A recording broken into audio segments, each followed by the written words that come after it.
Welcome to this explainer. Look, today we're doing something really fun. We're going to embark on an immersive, investigative journey back in time. We're diving deep into the vintage analog machines that didn't just entertain us, they literally laid the foundation for the entire modern entertainment landscape we live in right now. If you've ever found yourself wondering how on earth we went from these massive, heavy, wood-paneled pieces of living room furniture to, well, tiny panes of glass in our pockets, you are definitely in the right place. Because think about it. Today, our reality is almost entirely frictionless, right? One touch, one click today, and you have everything. But there was a time, and honestly, it wasn't even that long ago, when technology actually demanded your physical participation. Imagine having to manually adjust a metal antenna just to catch a halfway decent signal. Or sitting there waiting minutes for a chunky plastic tape to rewind just so you could rewatch your favorite movie scene.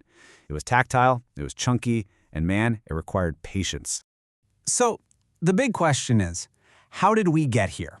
How exactly did entertainment evolve from being this static, scheduled event where everyone had to gather around in a living room to the deeply personal, highly portable digital experience that we carry around in our pockets every single day? Well, it didn't happen overnight. It actually took a series of incredibly revolutionary machines to bridge that gap. To make sense of it all, here's how we're going to map out this journey. We'll start in the 1960s with the radio era.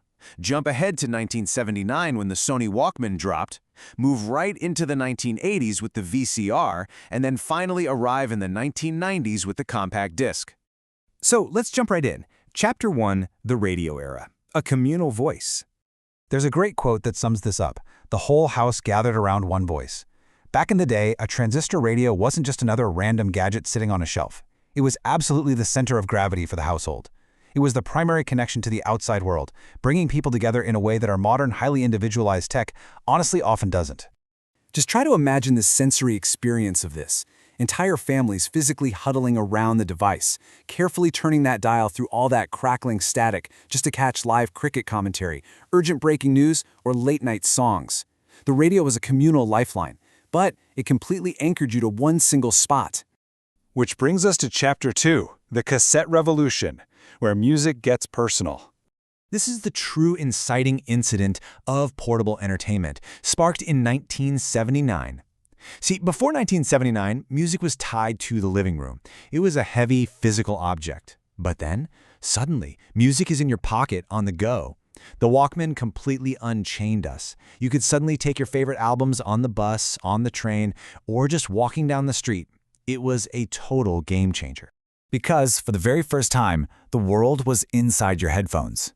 With that deeply satisfying mechanical clack of pushing down a cassette tape, people could suddenly curate their own personal isolated world. And here's a fun fact for you. Sony originally didn't even think people would want to listen to music alone. Early Walkmans actually featured 2 headphone jacks. But the appeal of a personal, private soundtrack quickly won out. It was ultimate freedom. Moving on to Chapter 3, the VCR and home cinema. Pictures start talking. This was literally a cinema hall in the home. Before the VCR, if you wanted to watch a movie, you either had to buy a ticket at a theater or wait around for a TV network to decide to broadcast it. The VCR just completely shattered those rules. It brought visual magic directly into your house, letting you hit play, pause, or rewind entirely on your own schedule. And this era created a totally new culture of VCR memories.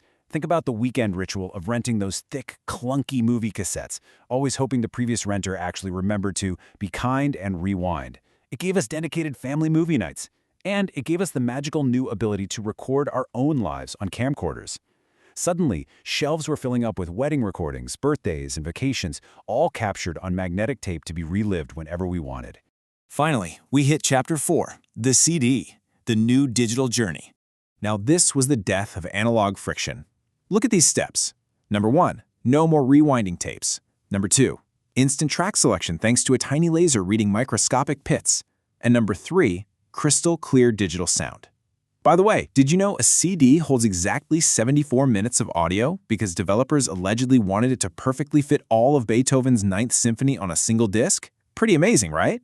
This spinning piece of plastic paved the direct path to the frictionless digital ease we expect today. So, to bring this entire story full circle, radio gave us a voice, bringing the whole world right into our living rooms. The Walkman gave us freedom, completely untethering our music from our furniture. The VCR captured our memories, preserving our own personal histories on magnetic tape. And the CD? Well, the CD opened the future, introducing that huge, frictionless leap that eventually evolved into our modern streaming reality. There's a perfect quote for this. Technology keeps changing, but history never gets old. Everything we do on our smartphones today, from Spotify to Netflix, is built directly on the shoulders of these heavy, clicking, spinning analog ancestors. Without them, our whole modern digital ecosystem simply would not exist. So, I want to leave you with this final, provocative question to think about. What was your absolute favorite childhood gadget? I mean, really think back to the tactile clicks, the spinning discs, and those glowing dials of your past. I really hope this explainer sparked some incredible memories for you and gave you a deeper appreciation for the journey of our technology. Keep learning, keep exploring, and we'll see you next time.